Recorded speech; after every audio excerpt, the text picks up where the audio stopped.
오늘 성전 귀한 예배를 드리고 있습니다. 정말 감사한 것은 하나님께서 성막, 뉴 성막 예배 시즌을 지나면서 우리 공동체에 기도를 가르쳐 주셨던 거예요.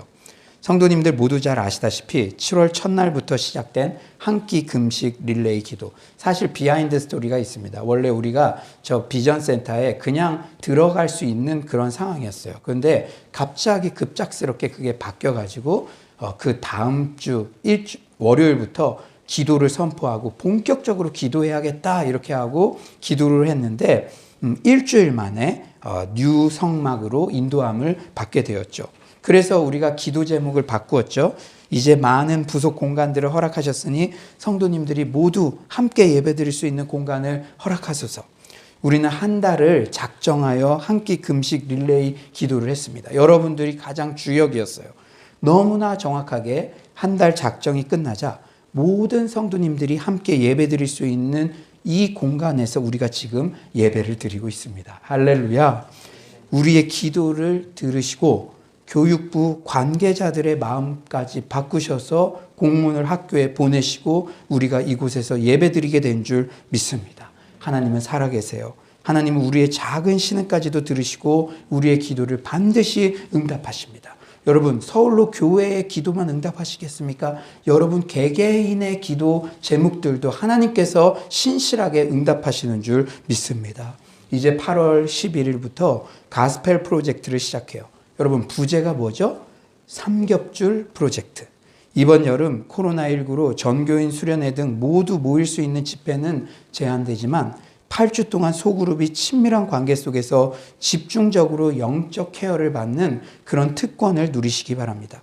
오늘 본문에 등장하는 중풍병자와 그 친구들처럼 서울로의 모든 삼겹줄 그룹마다 이번 여름 하나님의 살아계심을 경험하고 문제가 해결받게 되기를 기대합니다.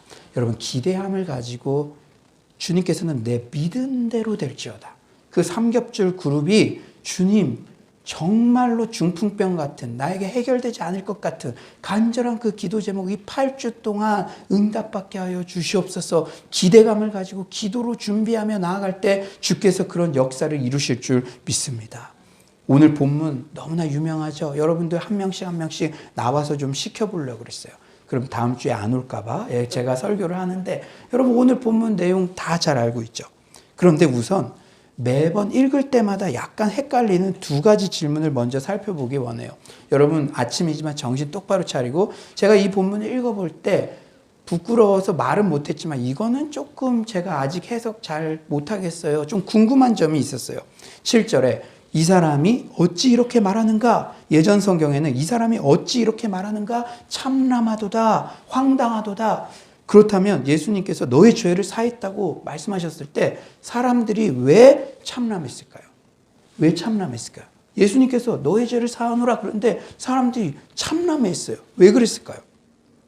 물론 이 반응은 죄 사하는 권세는 하나님께만 있는데 어디서 신성 모독적 발언을 이렇게 하나? 자기가 하나님이라는 말인가? 라는 그런 황당함의 표현이죠.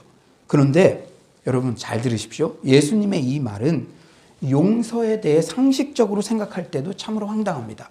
예수님이 어떤 하나님의 아들 그런 걸 떠나서 여러분 용서라는 걸 한번 생각해 보세요. 죄사함. 사랑하는 여러분, 죄사함, 죄 용서는 피해자가 하는 것입니까? 가해자가 하는 것입니까? 피해자가 가해자에게 하는 것이죠.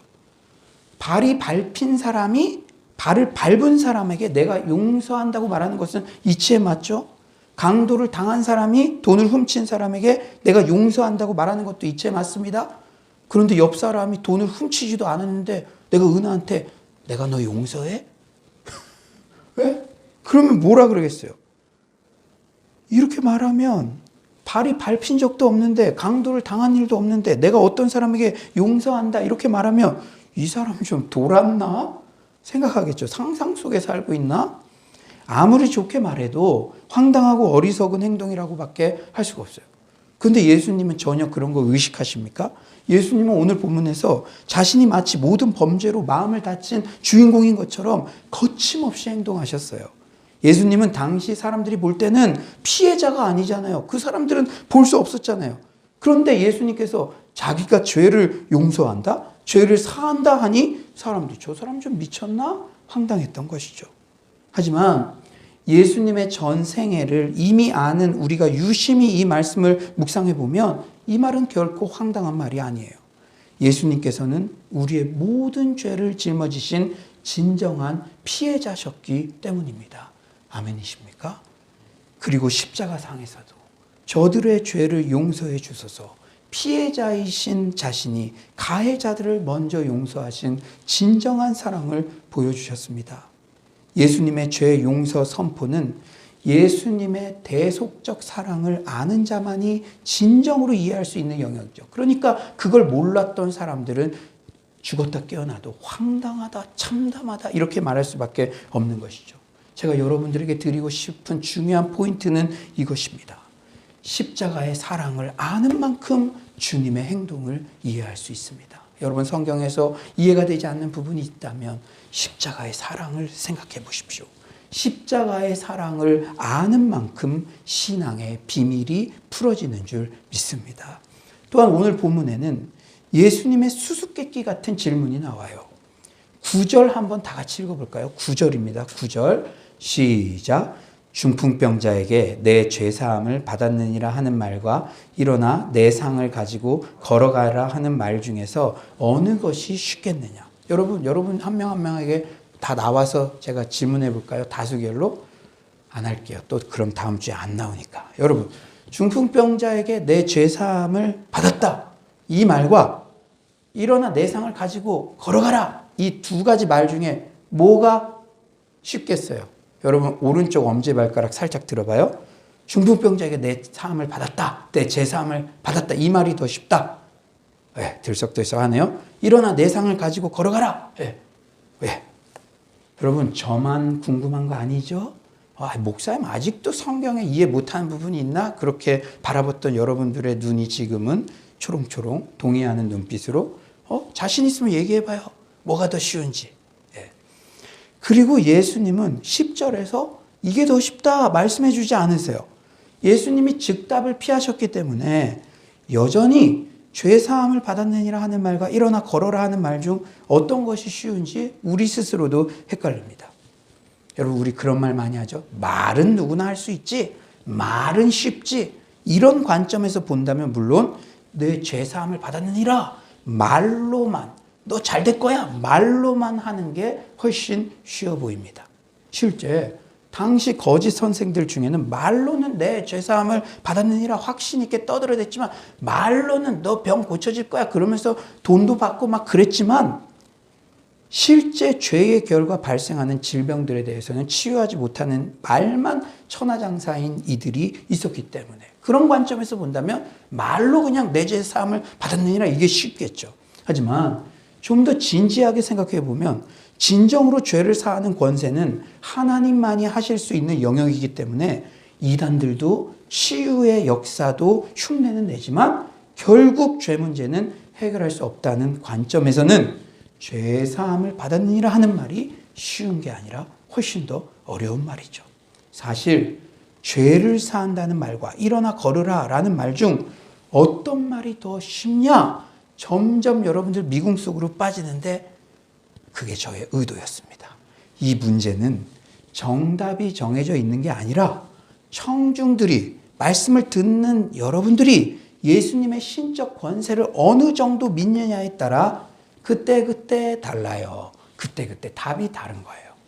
무슨 말입니까? 예를 들어 1,000억 원 수표를 써서 너에게 주겠다라고 말하는 것과 현찰 1억 원을 지금 주겠다. 어느 것이 어려울까요? 상대방이 충분한 능력이 있다는 것을 믿는 사람은 1,000억 원 수표 쓰는 것도 가능한 일이기 때문에 1,000억 원 수표 써서 주는 것이 더 어렵고 더 고마운 일이라고 말하겠죠. 여러분 친구가 10만 원 주겠다. 근데 집안이 빵빵해. 1,000만 원도 줄 수 있어. 그러면 1,000만 원 나중에 주겠다 하는 말이 더 어렵고 더 고마운 말이라고 생각하겠죠. 그러나 상대방의 능력을 믿지 못하면 맨날 뻥카만 얘기하는 애야. 말만 하고 아무것도 안 하는 현찰 1억 원 직접 가져와 봐. 쟤한테는 현찰 1억 원 주는 게 더 어렵다고 하겠죠. 왜냐? 1,000억 원은 그냥 부도수표 남발하면 되는데 실제 1억은 줄 수 없기 때문이니까 말입니다. 예수님 당시 거짓 선생들처럼 실제 어떤 능력도 행하지 못하면서 너희 죄를 사한다는 부도수표만 남발하면 되는 것처럼 말이죠. 우리처럼 예수님의 신적 권세를 절대적으로 믿는 사람들은 당연히 뭐가 더 어렵다? 죄 사하는 권세가 더 힘들다 이렇게 답할 거예요. 하지만 예수님의 권세에 대해서 아리송해하는 사람은 그냥 말로 죄 사하는 권세 있다 이렇게 말하는 게 쉽겠지, 부도수표 남발하는 게 쉽겠지 이렇게 생각할 수 있다는 것이죠. 그런데 예수님은 이런 아리송한 문제를 내고 생각할 시간을 많이 주지 않으셨어요. 그리고 중풍병자를 실제 일어나 걷게 함으로 예수님께는 죄 사하는 권세도 있다는 것을 만천하에 알리셨어요. 마치 이런 뉘앙스나 마찬가지예요. 와, 1억 원도 현장에서 저렇게 척 줄 수 있는 거 보니 진짜 능력 있는 사람인가 보다 깨닫게 한 것입니다. 제가 오늘 여러분들에게 드리고 싶은 말씀은 이것이에요. 우리는 진정으로 예수님의 권세를 믿고 있습니까? 여러분 가정의 자녀의 문제 해결해 주실 분 예수님이라는 거 믿으십니까? 여러분 막혀있는 취업의 문, 결혼의 문, 사업의 문 열고도 남으실 분이 예수님이라는 것을 믿으십니까? 그렇다면 우리는 예수님께서는 나의 일상의 문제들을 실제로 해결해 주실 뿐 아니라 그 지긋지긋한 죄의 문제까지도 완벽하게 용서해 주시는 유일한 참 하나님 되심을 확신해야 될 줄 믿습니다. 이런 의문점이 해소되고 나니까 오늘 본문을 읽으니 더 깊은 은혜가 되었어요. 이런 이해를 기초로 제 삶에 우리 공동체 현재 시점에 적실히 적용하고자 하는 부분들 중심으로 오늘은 메시지를 나누고자 합니다. 오늘 본문이 우리에게 주시는 교훈 첫째, 함께하라. 뭐라고요? 함께하라. 3절 우리 다 같이 한번 읽어볼까요? 3절 우리 인터넷으로 들으시는 분들도 있으니까 3절 우리 큰 목소리로 오늘 여러분 아침 다 먹고 왔죠? 3절 큰 목소리로 한번 읽어봅시다. 시작.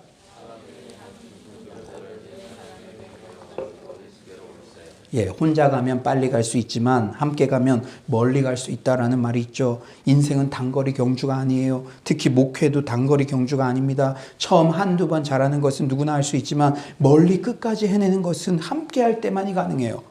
저는 우리 공동체가 코로나19로 성막, 뉴성막 그리고 오늘 드디어 성장 귀한 예배 이 시즌을 거치면서 우리 공동체가 하나 되어 함께 나아가는 것이 이렇게 중요하다는 것을 절실히 깨달았습니다. 어제 사역팀과 큐티 나눔도 했는데요. 어제 말씀에서도 하나님께서 다 할 수 있는데도 예수 그리스도로 말미암아 성령으로 말미암아 화평을 주시고 사랑을 주시고 하나님은 이렇게 삼위일체 하나님과 동역하며 함께 일하기를 원하시는 분이라는 것을 깨달았어요.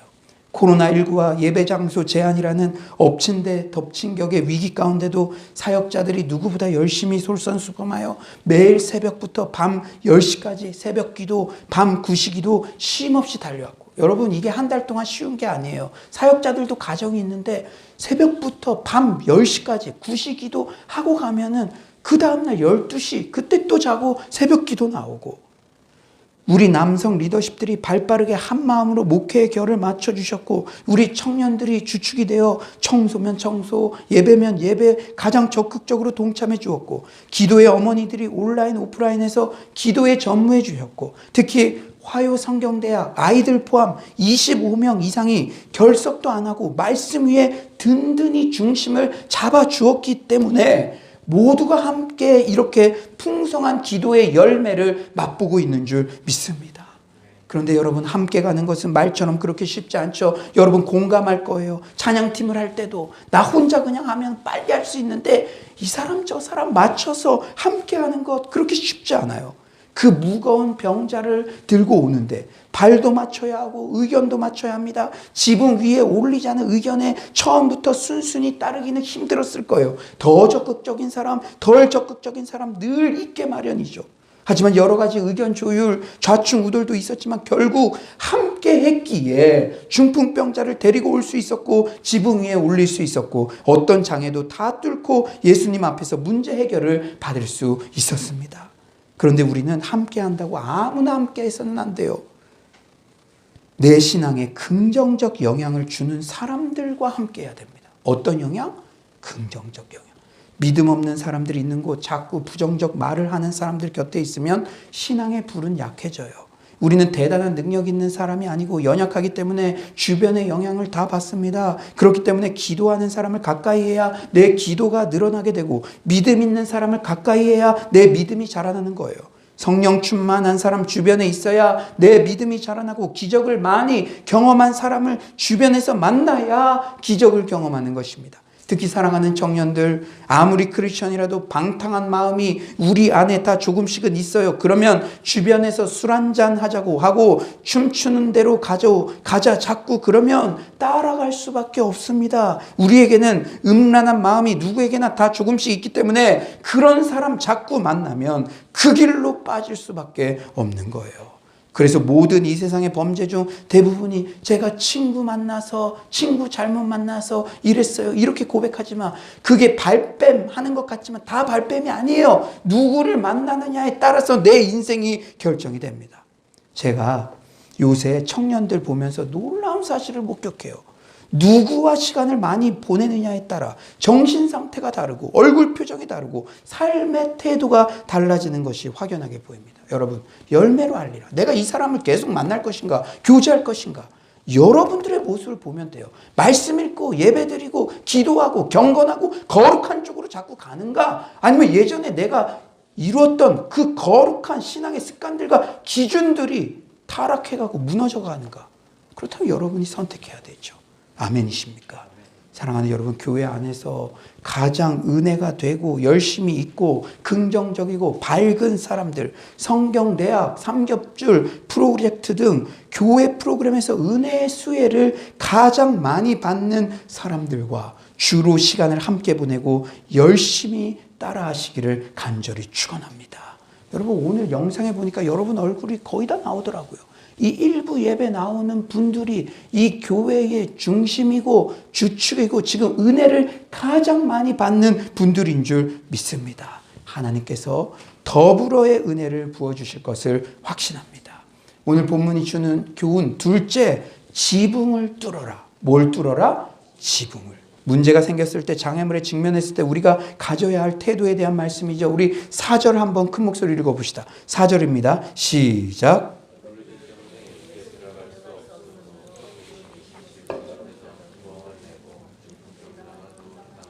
예, 여러분 1에서 2절을 보니 예수님께서 집에 오셨는데 이미 많은 사람들이 예수님 보러 모여 있어서 문전성시를 이루었대요. 마치 아이돌 톱스타 합숙소 앞에 팬들이 진을 치고 있는 상황이나 마찬가지입니다. 예수님 앞에 나아갈 수 없는 상황이었지만 중풍병자 친구들은 포기하지 않죠. 그런 상황을 당할 때 포기하면 끝이에요. Never give up, never, never, never. 여러분이 포기하지 않으면 하나님은 결코 포기하지 않습니다. 그러나 다 포기 안 하는 거 아니에요. 그럼 장애물이 있으면 장애물이 있으니까, 내가 믿음이 약해서 그런 게 아니라 장애물이 없으니까 예수님 못 만났어, 그리고 포기하면 맨날 포기한 인생 사는 거죠. 그러나 중풍병자 친구들은 포기하지 않아요. 그리고 쉽게 상상할 수 없는 일을 감행합니다. 지붕을 뚫어버린 거예요. 물론 당시 문화에서의 지붕은 오늘날 콘크리트 지붕처럼 단단하지 않아요. 수리아 지방의 전형적인 지붕은 목재를 약 60에서 90cm 간격으로 나란히 놓은 다음 그 위에 막대기를 십자가형으로 촘촘히 놓아 기본적인 지붕을 만들고 그 위에 갈대 나무같이 엉겅퀴를 얹었어요. 그 위에 약 30cm 두께로 흙을 덮고 방수를 위해서 꾹꾹 눌러 다졌습니다. 지붕 전체의 두께는 약 60cm 정도였어요. 그러나 아무리 이렇게 흙으로 된 지붕이라도 뚫는 데는 큰 용기와 적극성을 필요로 해요. 사랑하는 여러분, 예배에 지각했는데 불사 여기 맨 앞자리만 남아서 어쩔 수 없이 저 뒤부터 걸어 들어오는데도 그 짧은 시간이 얼마나 길게 느껴집니까? 그런데 한참 선생님의 강론이 이루어지고 있는데, 제가 이렇게 설교하고 있는데 여기 에어컨 이 자리를 이렇게 뚫고 여러분 중에 누군가가 이렇게 내려왔어요. 이게 뚫는다는 거, 이게 상상이나 할 수 있습니까? 쉽겠습니까? 선생님이 강론을 하고 있는 중에 그 많은 사람 앞에서 지붕을 뚫어 내려오는 것, 정말 큰 용기와 적극적인 행동입니다. 사랑하는 여러분, 오늘 이야기는 또한 구하고 찾고 두드리라는 적극적인 기도에 대한 교훈도 줘요. 여러분, 하나님께서는요, 여러분이 감나무 밑에 감 떨어지기만 해 그냥 이렇게 입 벌리고 있는 것을 원하지 않습니다. 여러분이 구했다면 찾고 두드려야죠. 그렇게 하고 있으면 야, 네가 할 수 있는 거 왜 나한테 시키냐? 하나님이 그래요. 여러분이 할 수 있는 건 해야죠. 주님, 제가 다이어트하게 해주세요. 하면 밥을 덜 먹어야지. 밥은 2배, 3배로 먹으면서 다이어트 해주세요. 아, 주님이 내 기도만 거절하셔. 이건 말이 안 되는 거 아닙니까?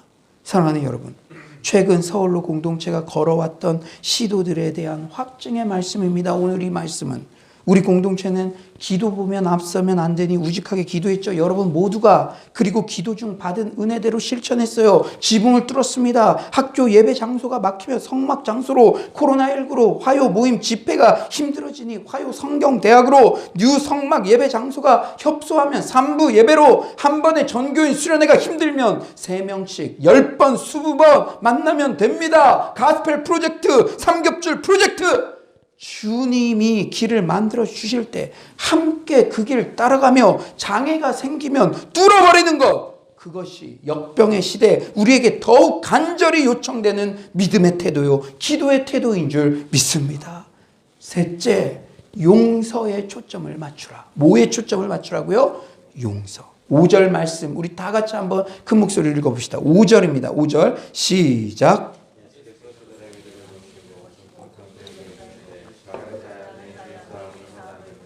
우리는 이 상황에서 문제가 생겼을 때 함께함의 중요성, 지붕을 뚫는 적극적 믿음의 중요성을 살펴봤어요. 그런데 잘 들으십시오. 지붕을 뚫는 동기가 중요합니다. 동기의 순수성. 그리고 주님의 마음이 머무는 곳에 내 마음도 머물러야 돼요. 주님이 바라보는 그 지점에 나의 눈도 머물러야 합니다. 오늘 본문에 등장하는 수많은 사람들, 보통 사람들 눈에는 중풍병만 보였죠. 그저 이 환자가 중풍병 낫는 것이 가장 시급해 보입니다. 하지만 주님께서는 죄 문제로 비틀거리는 용서가 시급한, 죄에 시달리고 지친 한 남자가 보였어요.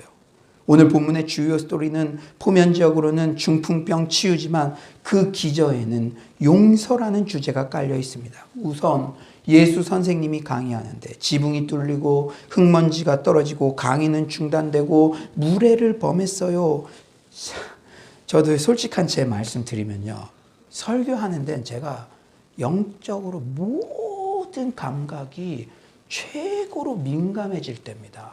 설교 직전까지도 주님께서 주시는 마음이 있기 때문에 그 마음에 귀를 기울여서 설교를 하고 있죠. 그런데 저도 설교하는데 소음이 들리면 솔직히 소음 내는 사람, 너무 속상할 때도 있어요. 왜냐? 영혼들에게 지금 하이라이트로 이 말씀이 들어가야 되는데 방해될까봐 제 마음이 너무 속상할 때 있습니다. 그런데 주님은 강의가 중단되었는데도 그저 자애로운 미소로 중풍병자와 친구들을 맞아주셨어요. 그런데 단순히 이런 용서가 아니라 곧이어 더 깊은 차원의 용서가 선포되었습니다. 죄로 인해 하나님과 어그러진 관계에 대한 치유와 회복, 그리고 용서의 말씀이 선포되었죠. 우리는 이 스토리의 결론을 너무나 잘 알고 있죠. 그러니 이 친구들이 지붕을 뚫은 행위는 표면적으로는 친구의 중풍병 치유지만 결국 친구가 진정한 용서를 경험하게 하기 위한 행동으로 해석이 된다는 것이죠. 결론적으로 볼 때, 결론적으로 친구의 죄 용서를 위한 열심이었습니다. 우리는 지붕을 뚫어야 합니다. 적극적 믿음의 태도를 가져야 돼요. 그런데 그 동기가 이번에 여름 캠프 때도 얼마나 적극적으로 우리 청년들이 함께 합니까? 여러분들이 적극적으로 하니까 저도 15년 전 했지만 지금 다시 연극하겠다. 여러분들이 적극적으로 하니까 담임 목사로서 저도 그렇게 동참하겠다. 여러분들에게 힘을 실어주겠다. 그런 마음이 생기는데, 그런데 그 동기가 그냥 내가 열심히 한다는 거 보여주고 싶다, 이게 아니라 내 이웃이 용서받게 하기 위해서, 그 어린 영혼들이 구원의 감격을 누리게 하기 위해서, 내 자녀와 친구가 하나님과의 어그러진 관계가 회복되게 하기 위한 열심이어야 될 줄 믿습니다. 여러분, 왜 사역을 하면서 열심의 태도가 필요합니까? 그것은 성격적인 게 아니라 한 영혼을 사랑하는 마음이 있을 때 적극적인 태도가 나오는 것이고, 지붕을 뚫는 것이고, 어떤 장애에도 불구하고 저 영혼 하나님 만나게 해주고 싶다, 그런 열망이 일어나는 줄 믿습니다. 사랑하는 여러분, 우리는 이 일에 부름을 받았어요. 지역사회를 치유하며 용서가 실현되도록 어떻게든 지붕을 뚫는 사명이 우리에게 맡겨진 줄 믿습니다. 물론 내 자신이 하나님의 용서를 받아들이는 일이 가장 먼저 선행되어야 돼요. 우리가 용서의 사람으로 쓰임받기 위해서는 가장 먼저 선행되어야 될 게, 내가 먼저 하나님의 용서를 받아들여야 됩니다. 폴 틸리라고 하는 유명한 신학자가 쓴 조직신학 제2권에서 이렇게 말합니다. 여러분 잘 들으십시오. 믿음이란 자신이 하나님께 용납된다는 것을 용납하는 것이다. 자신이 용서받았다는 것을 믿고 나도 내 자신을 용서해야 되는 것입니다. 하나님께서는 용서를 이미 하셨는데 나는 자신을 용서하고 있지 않습니다. 그것은 믿음이 아니에요. 내 자신이 용서받았음이 믿어질 때 그때부터 진정한 변화가 일어납니다. 그러나 진정한 신앙은 내가 그 사랑받았으면, 그 용서를 받았으면 그 정도에 만족할 수가 없어요. 용서받게 하기 위한 기도의 자세, 용서가 일어나게 하기 위한 기도의 자세가 우리에게 필요하죠. 우리 주변에 용서가 일어나는 일에 적극성을 띄워야 될 줄 믿습니다. 내 자녀가 예수님의 구원을 받도록, 하나님과의 막힌 관계가 해결되도록, 우리 주변에 얽히고 설킨 관계가 해결되도록, 혹 내 친구가 부모의 용서를 받지 못해 괴로워한다면 적극적으로 용서의 장을 마련하는 게 우리의 사명인 줄 믿습니다. 그저 예수님 주변에 예수님 만나서 콩고물 떨어질 거 기대하는 그 무리에 머물러 서성이지 말고 지붕을 뚫고 내 친구를 용서의 장으로 이끌어내는 게 우리의 사명인 줄 믿습니다. 맥스 루케이도의 어린이 동화 토비아스의 우물 이야기예요. 사막 한가운데 자리 잡은 마을 사람들은 물 걱정을 할 필요가 없었습니다. 우물 주인 토비아스가 물을 거저 주었기 때문이죠. 어느 날 토비아스는 아들과 함께 먼 길을 떠나며 하인에게 누구에게든지 물을 거저 주라며 우물 관리를 맡겼습니다. 하인은 모든 사람에게 물을 주었지만 얼마 있지 않아서 감사를 표현하는 사람에게만 물을 주었어요. 시간이 흐르자 자기에게 잘 보이는 사람에게만 물을 주었습니다. 이렇게 주인이 뭘 맡기면 이런 사람들이 꼭 있어요. 이런 사람들이.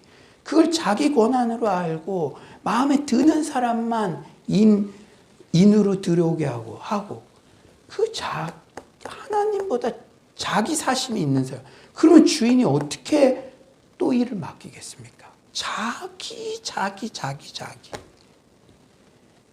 주민들은 그래서 하인의 눈밖에 나지 않으려고 안간힘을 썼죠. 그러던 어느 날 우물가에 주인의 아들이 나타났어요. 그는 하인을 꾸짖고 주민들에게 예전처럼 마음껏 물을 가져가라고 했습니다. 주민들은 나쁜 짓을 한 하인에게 물을 주지 말라고 했지만 아들은 놀라운 대답을 해요. 하인에게도 나쁜 짓을 한, 자기만 밖에 모른, 자기가 주인도 아니면서 주인 행세했던 하인에게도 물을 주는 것이 아버지의 뜻입니다. 라며 종을 용서했습니다. 진정한 사랑은 모든 사람을 용서하는 거예요. 하나님은 우리에게 많은 책임을 맡기셨습니다. 내 개인의 용서뿐 아니라 내가 속한 공동체에 서로 용서가 일어나며 평화를 도모하는 책임까지 우리에게 맡기셨다는 사실을 명심하시기 바랍니다. 그러기 위해서는 타인의 관계의 고통을 내 고통으로 끌어안고 그에게 세심한 사랑과 관심을 보여주는 태도가 중요해요. 얼마 전 큐티책에 김남준 목사님께서 쓰신 아티클이 저에게 큰 울림이 되어서 이 시간 전해요. 18세기 영국의 조지 휘필드는 날마다 자신의 생활을 점검하는 가운데 오늘 하루도 나는 부침성 있게 말하고 행동하였는가라고 스스로에게 질문을 던졌습니다. 조지 휘필도 대단한 설교가죠. 그러나 그가 매일 밤마다 나는 부침성 있게 말하고 행동하였는가. 여기에서 말하는 부침성이란 자신이 장엄한 진리를 소유하고 있지만 근엄한 사람이 아닌 주변의 사람들이 친밀하게 다가와 접촉할 수 있도록 따뜻한 인격적인 분위기를 유지하며 살아가는 것을 의미합니다. 그는 그렇게 매일 사람들에게 친절하고 성품적으로 부침성이 있어 사람들이 늘 깃드는 목회자가 되기 위해서 애를 썼습니다. 여러분도 밤마다 이 세상은요 웃겨요. 말도 별로 안 하고 내가 센 모습을 보여야 내가 존중받을 수 있을 거라고 생각해서 일부러 틱틱거리는 사람이 있어요. 일부러 먼저 다가가서 인사하고 먼저 다가가서 여러분 다 어리잖아요. 나보다 다 어리잖아요. 나한테는 여러분들 다 잘하지만 교회 어른들보다 다 어리잖아요. 그럼 먼저 다가가야죠. 그 교회 어른들도 애매하고 있는 것이 아니라 근데 여러분들이 하루 오늘도 주일을 마치고 나는 우리 청년부 동료들에게 우리 성도님들에게 목사님들에게 난 부침성 있게 이렇게 겸손하게 행동했는가? 이런 것들을 우리가 스스로 돌아봐야 된다는 거죠. 물론 이 말씀은 목회자인 제 자신을 가장 먼저 적용하게 하는 내용이었지만 우리 이웃들을 적극적으로 용서의 장으로 이끌어야 할 사명을 가진 크리스천인 우리 각자의 태도에 대해 깊이 돌아보게 하는 글인 줄 믿습니다. 이제 말씀을 정리하겠어요. 오늘 너무나 유명한 본문 주로 내 친구의 관점에서 주시는 교훈들을 중심으로 말씀을 전하게 되었습니다. 문제가 생겼을 때 뭐가 중요하다고요? 함께하라. 함께함이 중요합니다. 길이 막혔을 때도 길을 만드시는 주님 의지하며 지붕을 뚫어라. 지붕을 뚫어버리는 적극적인 믿음을 갖게 되기를 간절히 축원합니다. 내 문제뿐 아니라 친구의 문제에 대해서도 말이죠.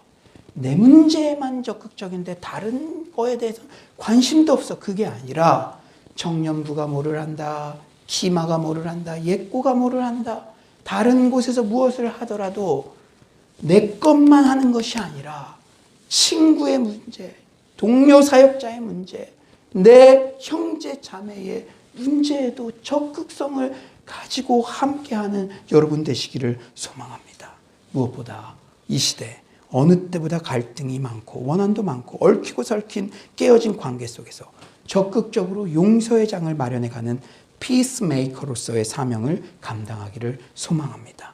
마지막으로 육체적 질병뿐 아니라 죄로 인해 종노릇하는 영혼의 문제까지도 완벽하게 해결해 주시는 백문일답 되시는 예수님 앞에 우리의 이웃들을 초대합시다. 특히 죄책감 때문에 허덕이는 친구들에게 죄사함의 용서의 복음을 전하는 서울로의 모든 성도님들 되시기를 간절히 축원합니다.